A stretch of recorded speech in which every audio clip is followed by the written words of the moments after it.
За митрополитот на Дебарско-Кичевската епархија, господин Георги, годинешниот Великден е во знакот на ново поглавје.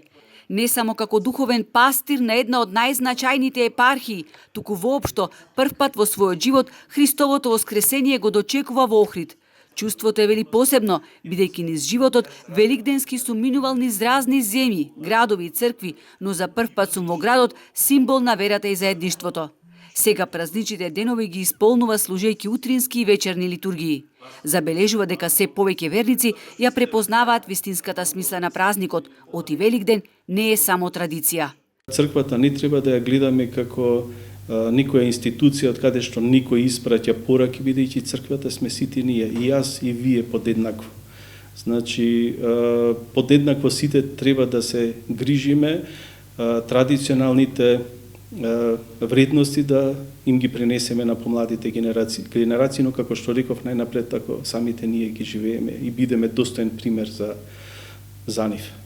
Иако современиот начин на живот, оптоварен со многу грижи и обврски, создава чувство на духовна отугеност кај народот, новиот владика забележува позитивен тренд. Црквите се многу побројни во однос на изминатите децении. Господин Георги цени дека црквата денес има голема улога во зачувување на моралните вредности.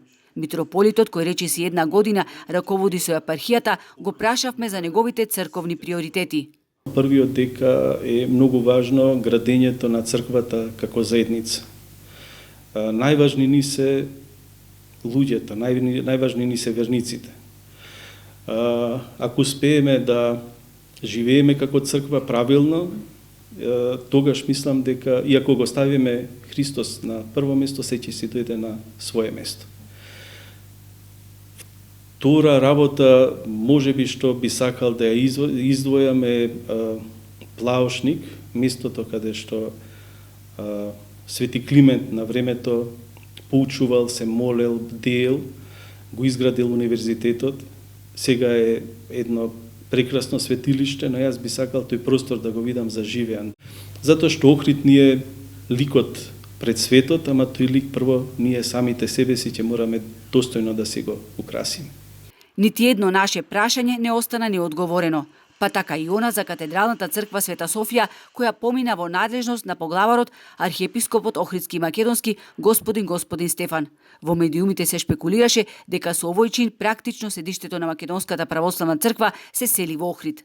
Нам ни е дадена довербата да помогнеме во управувањето, така што Света Софија останува повторно на Охрид и охриѓани, и во тој дел нема да има никакви измени. Охрид останува духовен и црковен центар, место каде традицијата и верата продолжуваат да живеат не само како наследство, туку како секојдневна вредност.